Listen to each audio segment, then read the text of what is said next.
Exam से निकलते वक्त हमारे दिमाग में ये बात आती है कि घर जाते ही हमसे पूछा जाएगा कि पेपर कैसा हुआ, और हम कहेंगे हेलो एग्जाम आ गए हैं, इतने आराम से समझाने का टाइम नहीं है, मैं संभालता हूँ, आप निकलिए।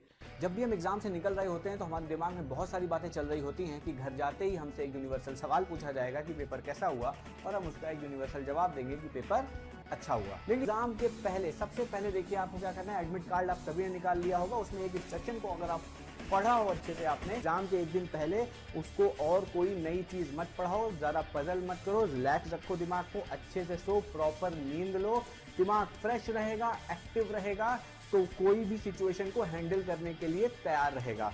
अब आते हैं एग्जाम के दिन पे, part 2, on the day of exam. Exam देखिए 3 शिफ्ट में है, मॉर्निंग में, आफ्टरनून में, इवनिंग में। पेपर एग्जाम सेंटर पे 1 घंटे पहले ही पहुंच जाए, अपना टाइमिंग आप चेक कर लीजिएगा। और एग्जाम सेंटर पर निकलने से पहले भगवान को तो प्रणाम कर ही लिया होगा आपने, लेकिन ध्यान में रखिएगा बहुत ज्यादा हैवी खा के मत जाइएगा, ऑयली और चिल्ड वाटर को इग्नोर कीजिए। और जिसका पेपर आफ्टरनून में है वो तो प्लीज भाई कम खा के जाना। आफ्टरनून में दोपहर के टाइम में नींद अक्सर आ जाती है, शाम के टाइम में भी लोगों को नींद आ जाती है। ऐसे में जिसको ये सारी नींद की प्रॉब्लम होती हो, दोपहर में नींद आती हो, एक पानी गर्म करना, उसमें कॉफी डालना, ब्लैक कॉफी एक्टिव रखता है, आपको जगाए रखता है, जागते रहना है दोपहर और इवनिंग में जिसका भी पेपर है। तो ये एक और ड्यूरिंग द एग्जाम, एग्जाम के दौरान क्या क्या बातें ध्यान रखनी है। देखो भाई, पेपर आया, स्टार्ट हुआ, पेपर देखते ही टूट नहीं पड़ना उस पे। आपके सामने कुछ ऑप्शंस दिए, जैसे पेपर स्टार्ट हुआ, कई बार ऐसा होता है और ऐसा हुआ है, अगर प्रीवियस ईयर पेपर्स आपने एनालाइज किए होंगे कि एक पेपर में 4, 5, 6 मुश्किल टफ सवाल होते हैं। कई बार वो एग्जाम में पहले आ जाते हैं तो स्टूडेंट का माइंडसेट हो जाता है कि पेपर टफ आया है, वो थोड़ा सा डिमोरलाइज हो जाता है, उसके आंसर्स गलत आने लगते हैं। आपको एक ऑप्शन दिया है, लिखा है मार्क एंड रिव्यू का, मतलब ये क्वेश्चन मुझे एट अ टाइम नहीं ठीक लग रहा सॉल्व करना, इससे मेरा टाइम वेस्ट हो सकता है, इसको मैं मार्क एंड रिव्यू कर दूंगा। ये जब लास्ट में सारे क्वेश्चंस हो जाएंगे तो मैं वापस से इस पर विजिट कर लूंगा, क्योंकि वो जो मुश्किल सवाल होते हैं वो कहीं भी हो सकते हैं, वो लास्ट में नहीं होंगे, वो ज्यादातर सबसे पहले होते हैं। आपको उसको मार्क एंड रिव्यू करना है और वो क्वेश्चंस को सर्च करना है जो आपसे सॉल्व होंगे। 1-2 क्वेश्चन अगर नहीं भी सॉल्व हुए तो टेंशन में मत आ जाना, क्योंकि अगर आपको टफ लग रहा है यार तो सबको टफ लग रहा होगा। तो मेन बात क्या है कि आप पेपर को मैनेज कैसे करते हो। और सबसे बेस्ट तो मैं ये सजेस्ट करता हूं, क्योंकि ये सारी प्रॉब्लम मैथ्स और रीजनिंग नहीं आनी है, कि अगर आप एक बार पेपर को जल्दी जल्दी से बटन टच करके एक बार देख लो कि पेपर में आया क्या है, तो किसी भी क्वेश्चन पे आप टाइम वेस्ट नहीं करोगे। पेपर के बाद ये सिचुएशन आपके साथ ना हो, यार बाद के क्वेश्चन बहुत आसान थे, आते थे, जल्दी हो जाते, शुरुआत के क्वेश्चन में मैंने टाइम वेस्ट कर दिया, बेकार में उन 2-3 क्वेश्चन में टाइम वेस्ट कर दिया और ये घड़ी इतनी तेज तेज बढ़ती चली गई, तो वो ना हो आपके साथ। मार्क एंड रिव्यू का पूरा यूज कीजिए और किसी भी मोमेंट में रुकिए मत, पेन आपकी चलती रहे, क्वेश्चन आ जाए तो ठीक, नहीं तो स्किप कीजिए। आप कुछ नहीं कर सकते एट अ टाइम पेपर में, पेपर को मैनेज अच्छा करना होता है।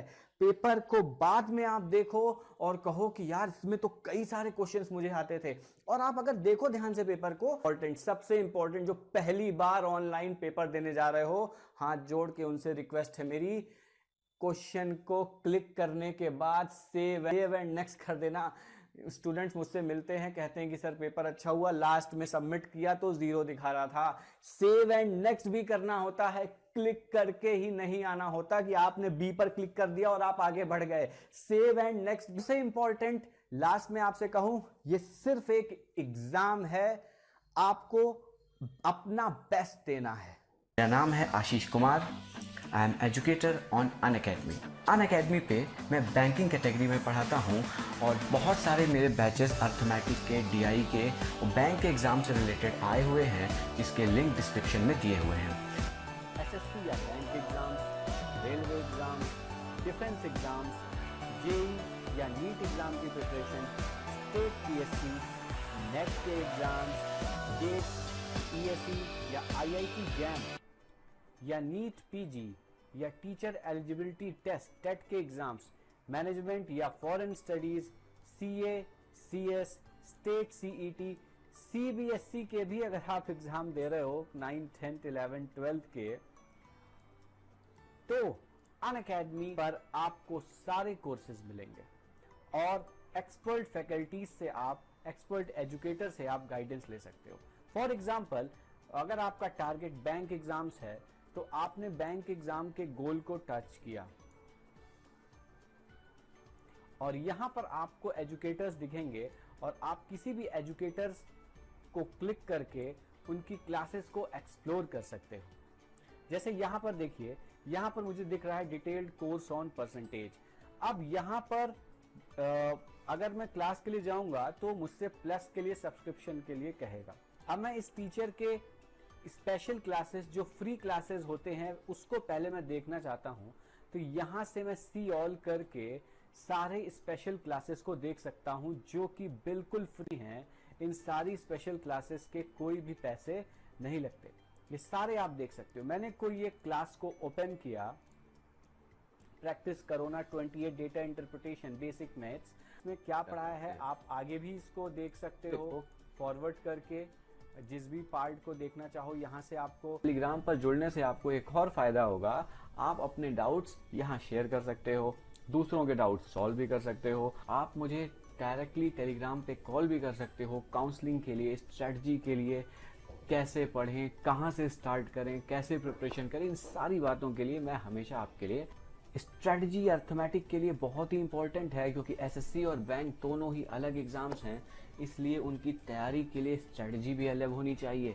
एसएससी में जहां डायरेक्ट क्वेश्चंस आते हैं वहीं बैंक में डायरेक्ट क्वेश्चंस तो आते ही हैं, साथ ही साथ उसी अर्थमेटिक पर डीआई भी आ जाती है प्री और मेंस में, उसी पर डेटा सफिशिएंसी भी आता है, क्वांटिटी 1 क्वांटिटी 2 इस टाइप के क्वेश्चंस भी आ जाते हैं।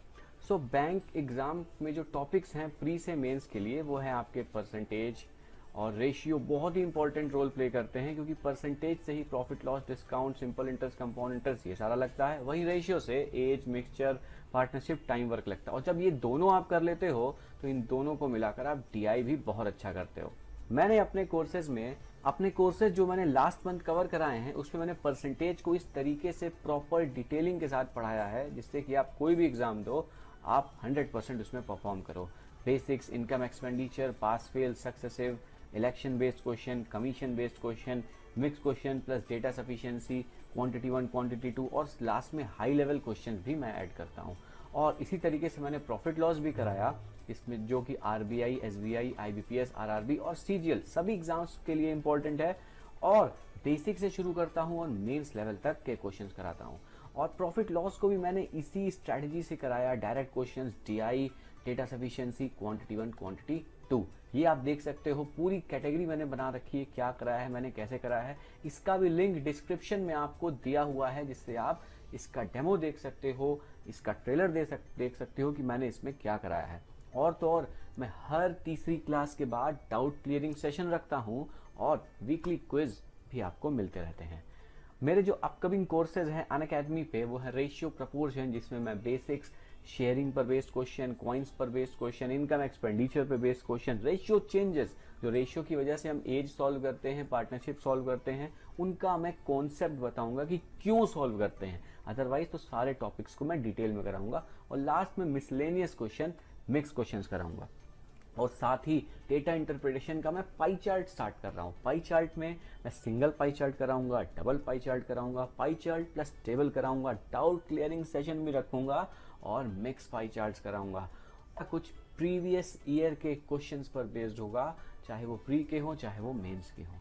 और जब भी मैं क्वेश्चंस कराता हूं तो मैं इस तरीके से एग्जाम की डेट डाल देता हूं जिससे स्टूडेंट्स को कॉन्फिडेंस आ जाए, वो जो कुछ भी पढ़ रहे हैं वो एग्जाम के लेवल का है। और YouTube पर मुझसे जुड़े रहने के लिए, मेरे आने वाले वीडियोस को देखते रहने के लिए आप चैनल को सब्सक्राइब करके बेल आइकन को ज़रूर हिट कीजिएगा ताकि कोई भी वीडियो आपसे मिस ना हो। अगला वीडियो में strategy for exams, how to choose from SSC and bank exams, how to increase your speed, कोई भी वीडियो आप मेरा मिस मत करो। Thanks for watching.